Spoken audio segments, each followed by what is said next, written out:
to Chapter 6, Lead Patterns. You know, the pentatonic scale has 5 patterns, and they connect to cover the whole guitar fretboard. But when it comes to actually using the scale to play melodies, riffs, solos, and even bass lines, it's not necessary to play in every position or use every piece of every pattern. Most guitar players favor a few particular sections of these different patterns that work well together. When viewed together, these sections are sometimes called lead patterns.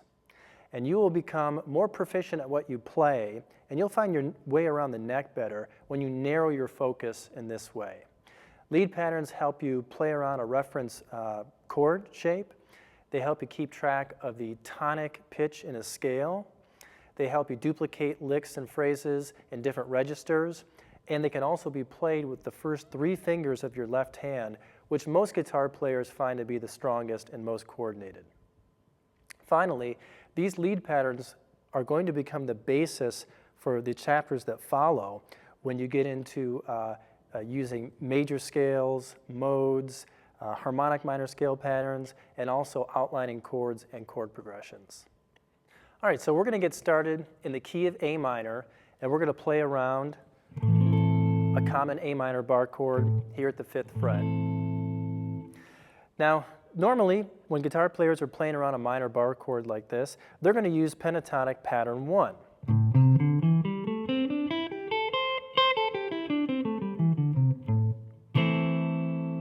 And then they might use a little bit of pattern 5, pattern 2, and other patterns.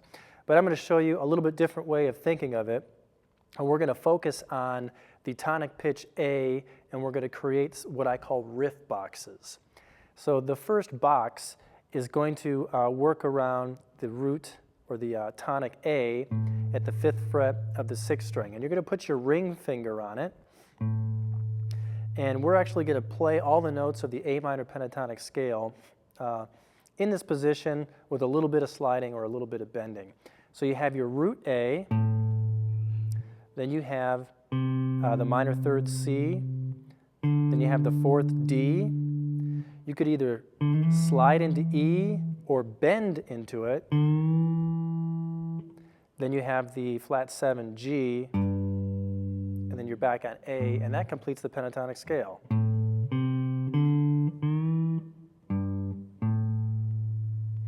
And this is a real common position to play in. It's actually part of pentatonic pattern 5. But you're just playing this little box portion of it. And guitar players like to riff and jam in little boxes like this.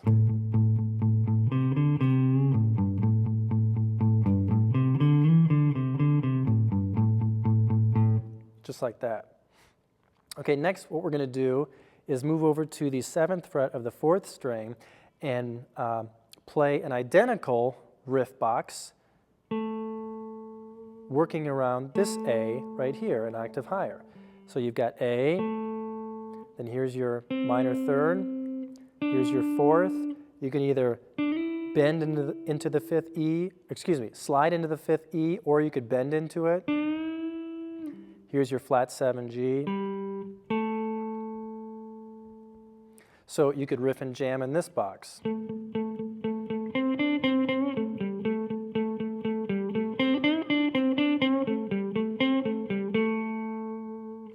And whether you're in this position or this position, it feels the same, it pretty much feels the same to your fingers because it's an identical box and you have the same notes. You're just a register higher, you're an octave higher. Next, we're going to do the same thing, but now we're going to play around A at the 10th fret of the 2nd string, and you're going to make an identical box. So you have a root, minor 3rd, 4th, 5th, or 5th, flat 7, there's your tonic.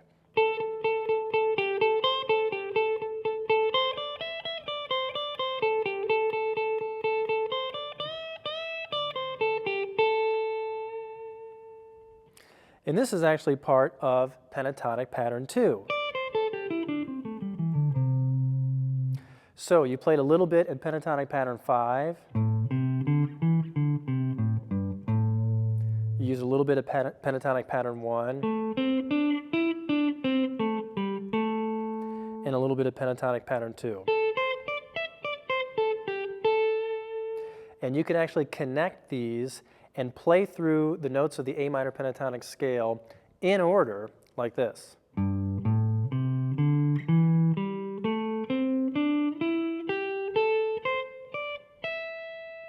Backward.